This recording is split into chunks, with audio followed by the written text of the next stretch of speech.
নমস্কার। পশ্চিমবঙ্গ সমগ্র শিক্ষা মিশন বিদ্যালয় শিক্ষা বিভাগ পশ্চিমবঙ্গ সরকারের উদ্যোগে বাংলার শিক্ষা ক্লাসরুমে আপনাদের সকলকে স্বাগত। আমি সুদেষ্ণা রায়, সহশিক্ষিকা, Banipith girls higher secondary school. আমাদের আজকের আলোচনার বিষয় দ্বাদশ শ্রেণীর ভূগোলের থার্ড সেমিস্টারের অন্তর্গত ফান্ডামেন্টালস অফ ফিজিক্যাল জিওগ্রাফির সেকেন্ড ইউনিট ভূমিরূপ প্রক্রিয়া। এই ভূমিরূপ প্রক্রিয়ার হিমবাহ নিয়ে আমরা আজকে আলোচনা করব। আজ পর্ব 1। প্রিয় শিক্ষার্থীরা, হিমবাহ অর্থাৎ হিমকে বাহিত হয়ে যাচ্ছে, হিম বাহিত হয়ে যাওয়ার যে পদ্ধতিগুলো এবং তার ফলে গঠিত যে ভূমিরূপগুলি, সেইগুলি আজকে আমরা আলোচনা করব। হিমবাহ, যার ইংরাজি শব্দ হলো গ্লেশিয়ার, এই গ্লেশিয়ার শব্দটি এসেছে ল্যাটিন শব্দ গ্লেসিস থেকে, যার অর্থ হচ্ছে আইস, এবং এটি প্রোটো ইন্ডো ইউরোপিয়ান গোষ্ঠীভুক্ত একটি শব্দ, যার অর্থ হচ্ছে কোল্ড অর টু ফ্রিজ। ইংরাজি শব্দ ভাণ্ডারে এটি গ্রহণ করা হয়েছে 18 শতকের শেষে। এই যে হিমবাহ, এই হিমবাহ আমাদের যে ক্রায়োস্ফিয়ার রয়েছে, ক্রায়োস্ফিয়ার অর্থাৎ ক্রায়ো কথাটির অর্থ হচ্ছে বরফ। আমাদের যে পৃথিবীতে কঠিনীভূত যে জলকণার যে অবস্থা, তাকেই যে অংশ নিয়ে এগুলি তৈরি হয় তাকেই বলা হচ্ছে ক্রায়োস্ফিয়ার। এই ক্রায়োস্ফিয়ারের একটি অংশ হলো গ্লেশিয়ার বা হিমবাহ। বিভিন্ন ভূবিজ্ঞানী গ্লেশিয়ারের যে সংজ্ঞা দিয়েছেন তার থেকে আমরা দেখতে পাই যে গ্লেশিয়ার হচ্ছে স্ট্রিম অফ আইস এবং একটা মাস অফ আইস, যা কিনা মাধ্যাকর্ষণের টানে প্রবাহিত হয়ে চলেছে। অর্থাৎ হিমবাহকে যদি সংজ্ঞায়িত করতে পারি আমরা, তাহলে এভাবে বলা যায় যে হিমরেখার উপরে অবস্থিত অথবা মাধ্যাকর্ষণের টানে ধীর গতিতে প্রবাহিত বিশালাকায় বরফের স্তূপকে বলা হচ্ছে হিমবাহ। এখন কথা হচ্ছে যে এই যে বরফের স্তূপ, এটা কি হঠাৎ করে চলে এলো? কিভাবে তৈরি হলো?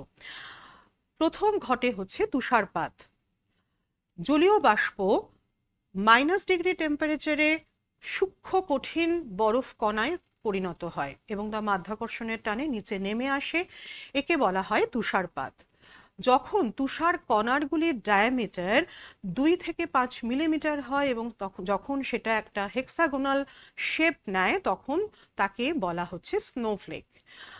ক্রিস্টালাইজেশন প্রসেসের মাধ্যমে স্নোফ্লেক তৈরি হচ্ছে এবং স্নোফ্লেকগুলি একে অপরের সাথে সংবদ্ধ হয়ে তৈরি করছে গ্র্যানুলার আইস বা বরফের দানা। বরফের দানা আরও কঠিনীভূত হয়ে জলীয় বাষ্পকে ত্যাগ করে যথাক্রমে তৈরি করছে প্রথমে নেভে এবং ফার্ন।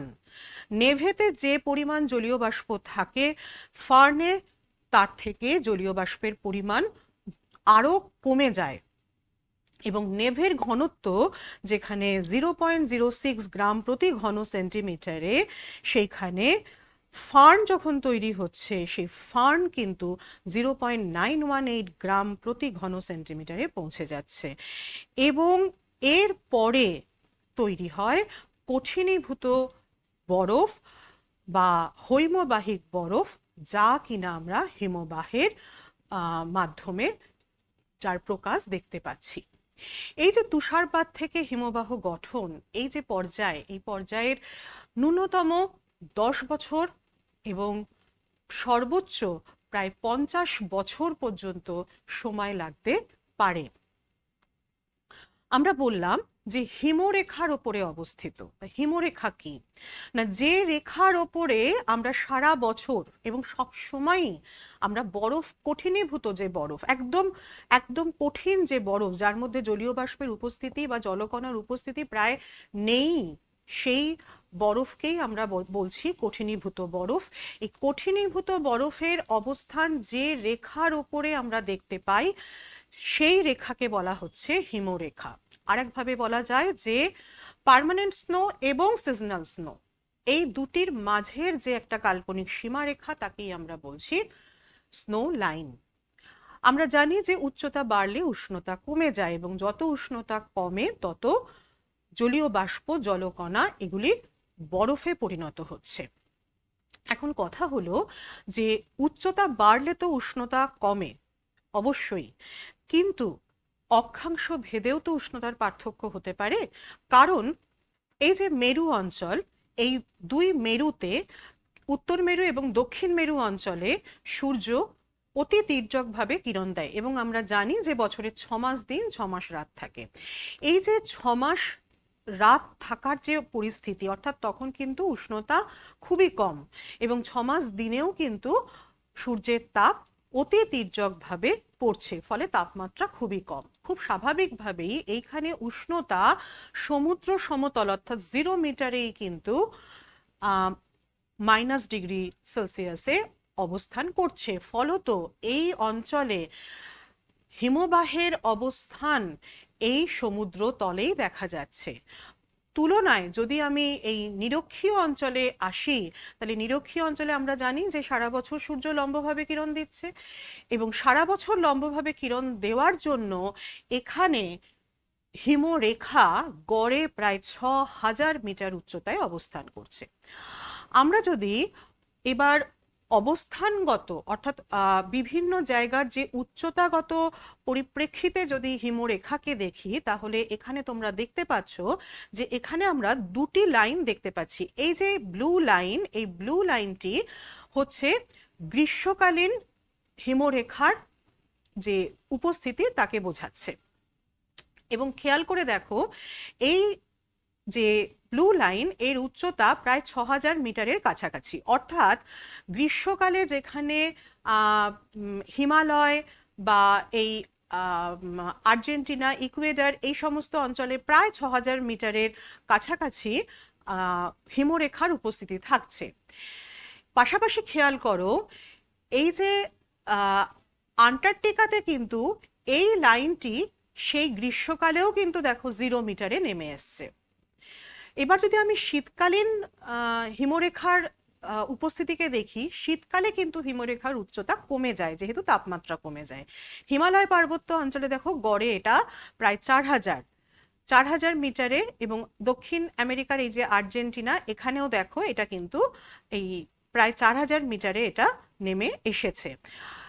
এবং এই শীতকালেও সেই একইভাবে গ্রীষ্ম শীত দুই অবস্থাতেই দেখো এই আন্টার্কটিকা বা গ্রিনল্যান্ডে কিন্তু হিমরেখার উপস্থিতি ওই সেই 0 মিটারেই রয়ে আছে।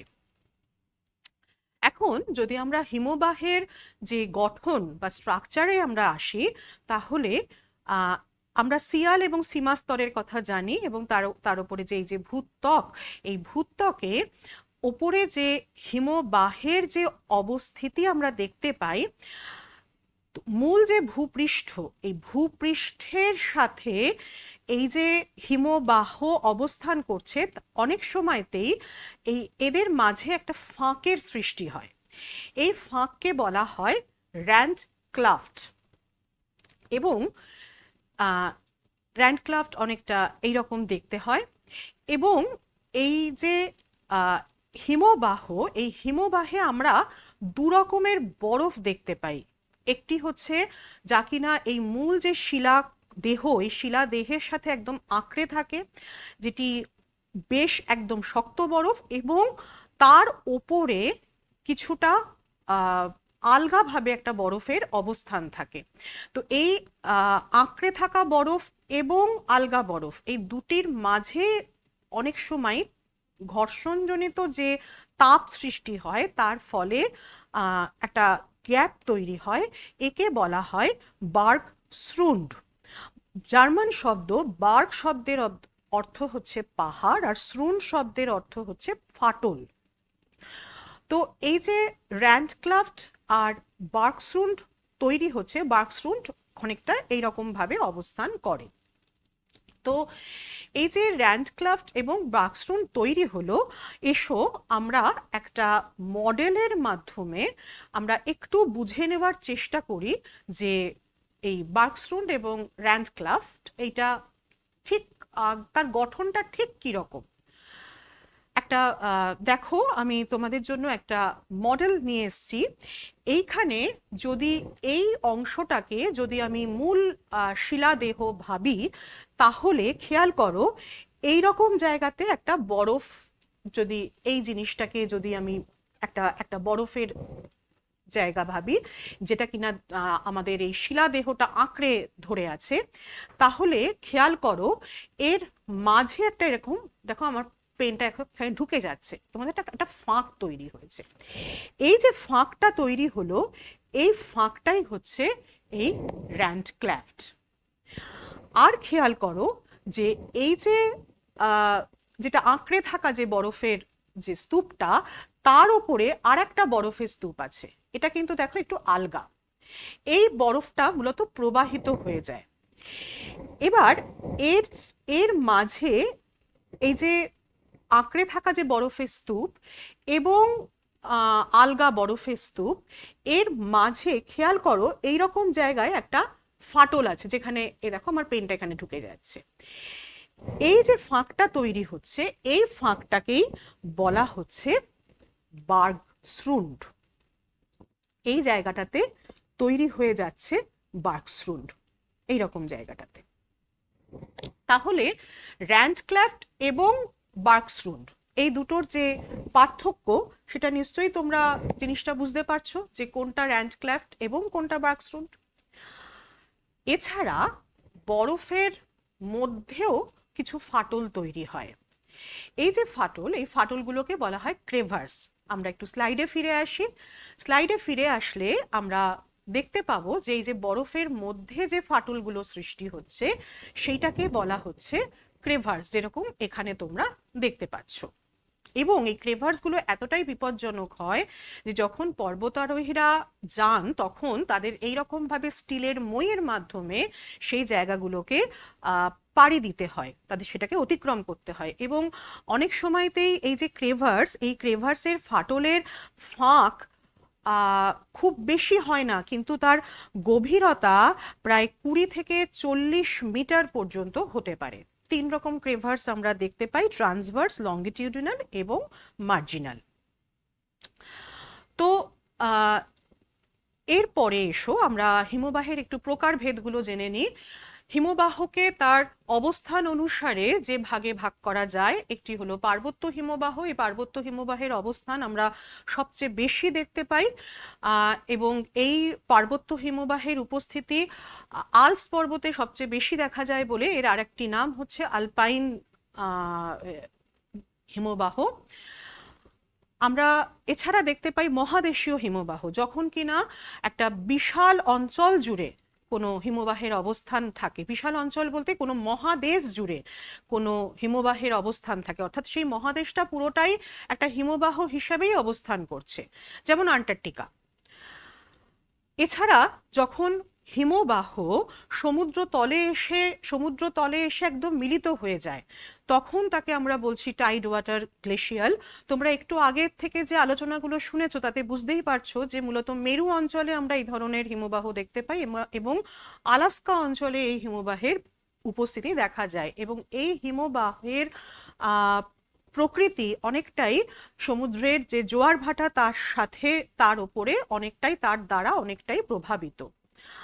আর আমরা দেখতে পাই হ্যাঙ্গিং গ্লেশিয়ার। এটি উচ্চ পার্বত্য অঞ্চলে যদি কোনো হিমবাহ উপত্যকা হঠাৎ করে এসে কোনো ছোট হিমবাহ উপত্যকা যদি হঠাৎ করে এসে মূল উপত্যকায় মিলিত হয়, এবং মূল যে উপত্যকা, তার থেকে এই ছোট হিমবাহ উপত্যকাগুলি অনেকটা উপরে অবস্থান করে, তখন যে হিমবাহের সৃষ্টি হয়, যে হিমবাহের যে রূপ তৈরি হয়, তাকে বলা হয় হ্যাঙ্গিং গ্লেশিয়ার। আমরা গাড়োয়াল হিমবাহ অঞ্চলে আমরা এরকম গাড়োয়াল যে হিমালয় অঞ্চল, সেখানে আমরা এই ধরনের হিমবাহ দেখতে পাই। হিমবাহের যে তাপীয় অবস্থান, পৃথিবীর যে তাপীয় অবস্থান, তার উপরে নির্ভর করে আমরা পোলার গ্লেশিয়ার, এবং এটি গোটা পৃথিবীর প্রায় 85% জুড়ে পোলার গ্লেশিয়ারের অবস্থান দেখতে পাই। এবং এছাড়া রয়েছে টেম্পারেট গ্লেশিয়ার।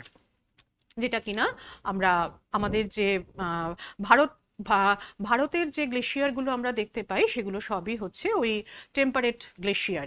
এছাড়া সাবপোলার গ্লেশিয়ারও আমরা দেখতে পাই। আর হিমবাহগুলো কেমন দেখতে তার উপরে নির্ভর করেও একে শ্রেণীবিভাগ করা যায়। যেমন আইস শিট যখন অনেকটা বিস্তৃত অঞ্চল জুড়ে, প্রায় 50,000 বর্গ কিলোমিটারেরও বেশি বিস্তৃত অঞ্চল জুড়ে যদি হিমবাহগুলো চাদরের মতন বিস্তৃত থাকে, তখন তাকে বলা হচ্ছে আইস শিট। আইস শিট মূলত আমরা গ্রিনল্যান্ড অঞ্চলে আমরা আইস শিট দেখতে পাই। আইস ক্যাপ অর্থাৎ যখন হিমবাহ অঞ্চলে আর কোনো পর্বত চূড়া এবং সেখানে যখন আমরা একদম সেই মুকুটের মতন যখন তার অবস্থান দেখতে পাই, তখন তাকে বলা হচ্ছে আইস ক্যাপ। এগুলির বিস্তৃতি 50,000 বর্গ কিলোমিটারের কম হয়। আমরা কানাডাতে পেনি যে আইস ক্যাপ, এটি একটি বিখ্যাত আইস ক্যাপের উদাহরণ। আইস ফিল্ড যদি এমন হয় যে কোনো বিস্তৃত হিমবাহ ক্ষেত্রের ওপরে কোনো উঁচু নিচু ভূমিভাগ, মালভূমি আকারের বা উচ্চভূমি আকারের কোনো ভূমিভাগ থেকে থাকে এবং তার উপরে বরফ জমা হয়ে থাকে, তখন এই সামগ্রিক যে ভূমিভাগ তাকে বলা হচ্ছে আইস ফিল্ড। কলম্বিয়ার আইস ফিল্ড একটি বিখ্যাত উদাহরণ। এবং আইস শেলফ যখন কিনা হিমবাহ সমুদ্র তলে এসে মিশছে এবং একটা খাড়া দেওয়ালের সৃষ্টি করছে, তখন তাকে বলা হচ্ছে আইস শেলফ। আন্টার্কটিকার রস হিমবাহ বৃহত্তম আইস শেলফের উদাহরণ। এছাড়া আরো দুটি বিশেষ ভূমিরূপ আমরা দেখতে পাই, একটি হলো গ্লেশিয়াল লোব এবং আরেকটি হলো গ্লেশিয়াল টাং। গ্লেশিয়াল লোব মূলত মহাদেশীয় হিমবাহের ক্ষেত্রে এবং গ্লেশিয়াল টাং মূলত পার্বত্য হিমবাহের ক্ষেত্রে দেখা যায়। দুটি ক্ষেত্রেই হিমবাহের শেষ প্রান্তে এগুলির গঠন খেয়াল করা যায়, লক্ষ্য করা যায়। এটির আকৃতির জিহ্বার মতন হয়ে থাকে। তাহলে হিমবাহ, আমরা এতক্ষণ হিমবাহের যে রূপগুলো আমরা পড়লাম, হিমবাহ কি কাজ করে? হিমবাহের দুটি কাজ, একটি ক্ষয় কাজ এবং আরেকটি সঞ্চয় কাজ। আমরা যেটা এই পর্বে যে আলোচনাটি করব সেটি হলো ক্ষয় কাজ নিয়ে। ক্ষয় কাজ তিন রকমের হয়: অবঘর্ষ, উৎপাটন এবং সমতলীকরণ। যেটা হয় যে এই যে হিমবাহ যে বাহিত হচ্ছে, যে মূল শিলাদেহের ওপর দিয়ে হিমবাহের সাথে, হিমবাহ কিন্তু একটা তো বিশাল বরফের স্তূপ এবং তার স্বাভাবিকভাবেই তার ওজন, ঘনত্ব এগুলো সবই অত্যন্ত বেশি। এই বিশাল বরফের স্তূপ ওই যে মূল যে শিলাদেহ, সেখান থেকে বড় বড় পাথরের যে চূর্ণ তাকে বহন করে নিয়ে আসে এবং এই বহন করার সময়তে হিমবাহের সাথে মূল শিলাদেহের ঘর্ষণের ফলে এই বড় বড় শিলাখণ্ডগুলো মূল শিলাদেহ থেকে বিচ্ছিন্ন হয়ে যায়। একেই বলা হচ্ছে অবঘর্ষ। এবং এরপরে যদি এমন হয় যে মূল শিলাদেহের সাপেক্ষে কিছুটা আলগাভাবে কোনো বড় শিলাখণ্ড থেকে থাকে এবং সেটি যখন ওই বরফের স্তূপের দ্বারা বিচ্ছিন্ন হয়ে সেখান থেকে একেবারে অন্য জায়গায় স্থানান্তরিত হয়ে যায়, তখন তাকে বলা হচ্ছে উৎপাটন। এবং এই উৎপাটনের ফলে দেখো এই যে লাল গোল চিহ্নিত এরকম গর্তের সৃষ্টি হয়। আর আছে হচ্ছে পলিশিং।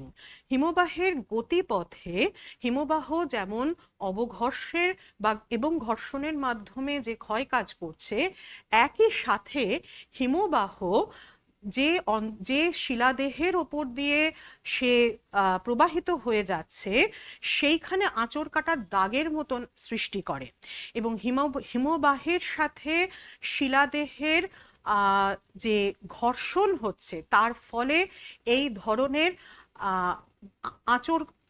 আঁচড়ের মতন দাগ তৈরি হয়। এর দ্বারা ওইখানকার যে ভূমিভাগ সেটা অনেকটা মসৃণ হয়ে যায়, একে বলা হচ্ছে পলিশিং। এই তিনটি কাজের দ্বারা এই যে ভূমিরূপগুলির নাম তোমরা দেখতে পাচ্ছ, এইগুলি তৈরি হচ্ছে।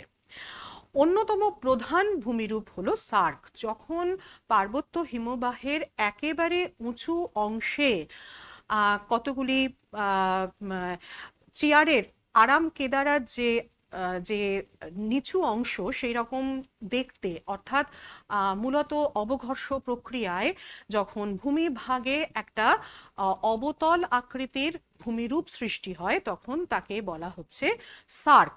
এই সার্ক বিভিন্ন জায়গায় বিভিন্ন নামে পরিচিত। এটি জার্মানে কার নামে পরিচিত, স্কটল্যান্ডে করি, স্প্যানিশে সার্কো, ওয়েলসে কুম এবং ফ্রান্সে হচ্ছে সার্ক নামে পরিচিত। এবং এই যে সার্ক, দুটি সার্কের মধ্যবর্তী যে উঁচু অংশ, সেই উঁচু অংশটাকে যা কিনা একটু শৈলশিরার মতন হয়ে অবস্থান করে, এই যে লাল দাগের অংশটি, এটিকে বলা হয় অ্যারেটে বা এরিটি। এবং সার্কের তলদেশে কোনো নিচু অংশ থাকলে সেখানে হিমবাহ গলিত যে জল তা জমা হয়ে তৈরি হয় একটি হ্রদ, যাকে বলা হচ্ছে টার্ন। এই এরিটি বা অ্যারেটে যেগুলো রয়েছে, এইগুলির যে উঁচু জায়গায় যেখানে এসে শেষ হয়, বা এই এরিটি বা অ্যারেটিগুলো আরো বেশি ক্ষয়প্রাপ্ত হয়ে যে সূক্ষ্ম যে শীর্ষবিন্দু তৈরি করে তাকে বলা হচ্ছে হর্ন। আর অনেকগুলি হর্ন নিয়ে তৈরি হয় পিরামিড চূড়া। আমাদের ভারতবর্ষে নীলকণ্ঠ একটি অন্যতম পিরামিড চূড়ার উদাহরণ। এই যে পিরামিড চূড়া, আর তার আগে আমি বললাম যে হর্নের কথা। হর্ন শব্দটি সুইজারল্যান্ডে ম্যাটার হর্ন, এই ম্যাটার হর্ন থেকেই এই হর্ন শব্দটি বিখ্যাত হয়েছে। আমরা করির তিনটে অংশ সাধারণত দেখতে পাই। যে সার্ক বা করির কথা বললাম, এর তিনটে অংশ রয়েছে। একটি হলো হেড ওয়াল, একটি বেসিন, এবং সর্বশেষে হচ্ছে যেখানে কিনা এই বিভিন্ন পদার্থগুলো এসে জমা হচ্ছে, সেইটি হচ্ছে শিলাস্তূপ অংশ।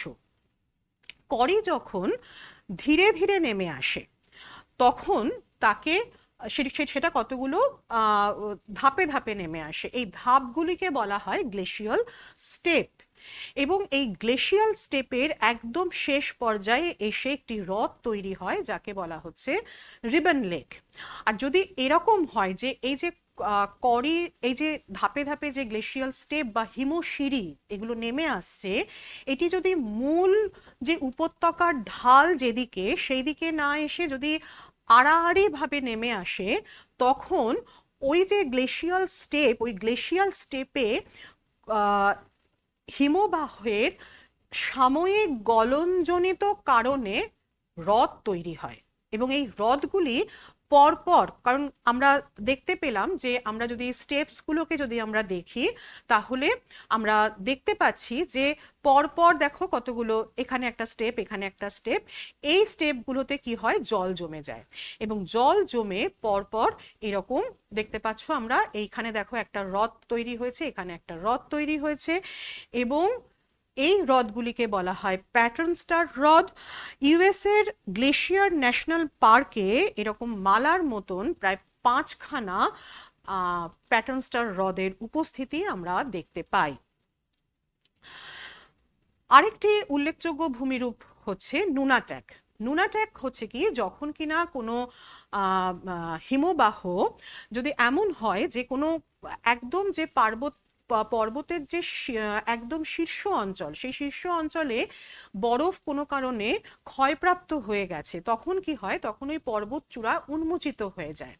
এই অবস্থায় যে ভূমিরূপ সৃষ্টি হয় তাকে বলা হচ্ছে নুনাট্যাক। ক্র্যাগ এবং টেল। ক্র্যাগ শব্দটির অর্থ হচ্ছে শিলাস্তূপ এবং টেল হচ্ছে লেজ।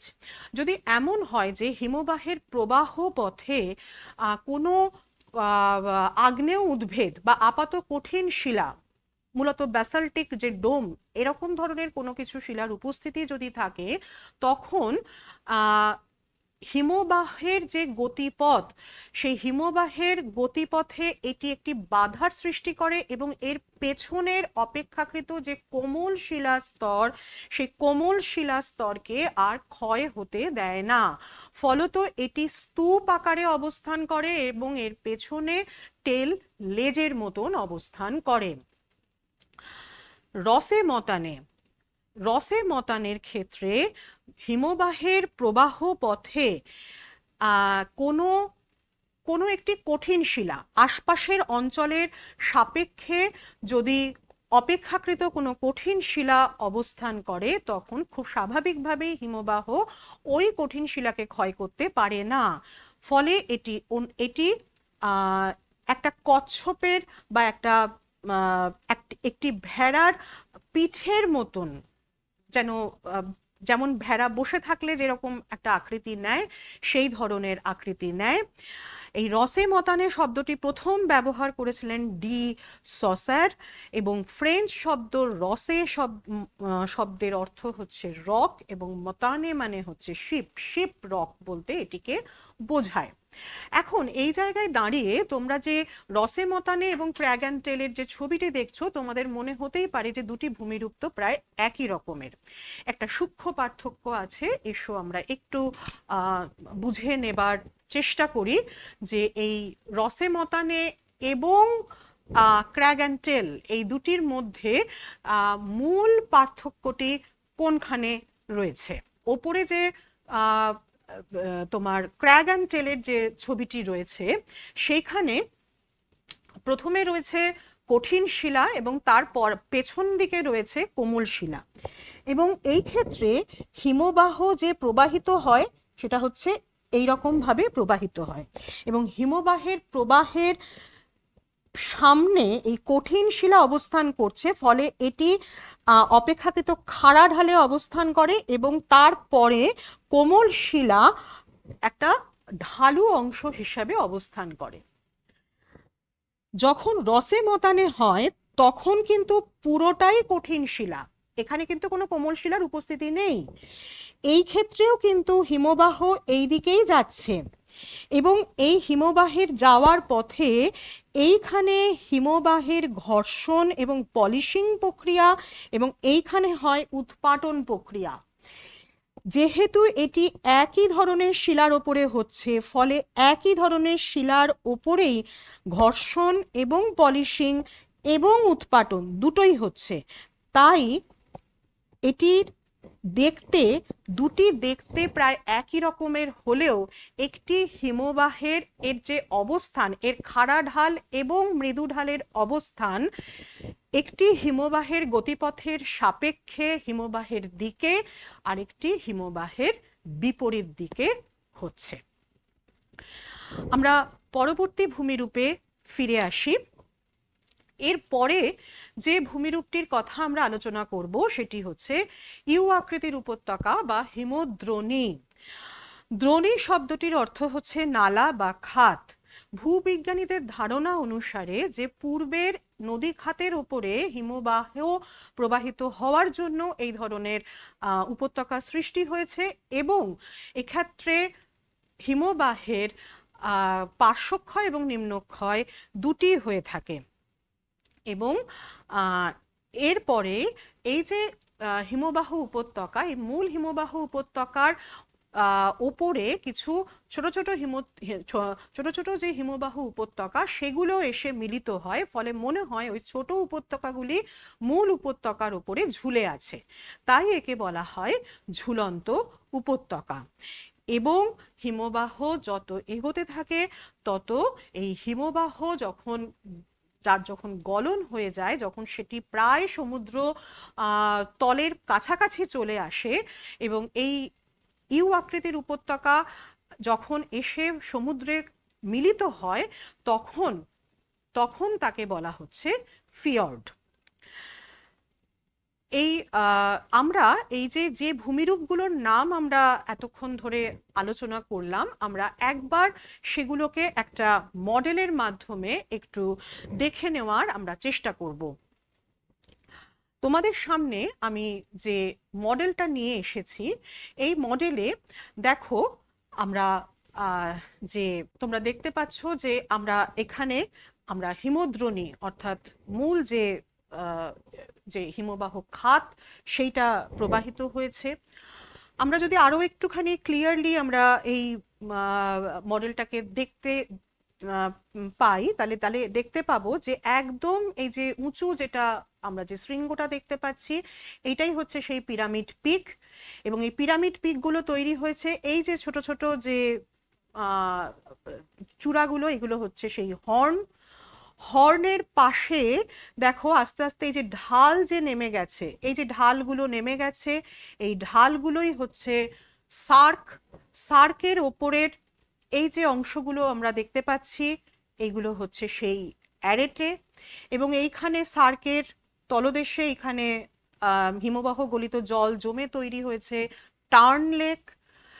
এবং এই যে ধাপে ধাপে নেমেছে, এই ধাপে ধাপে নামার ফলে এইখানে তৈরি হয়েছে প্যাটার্ন স্টার হ্রদ।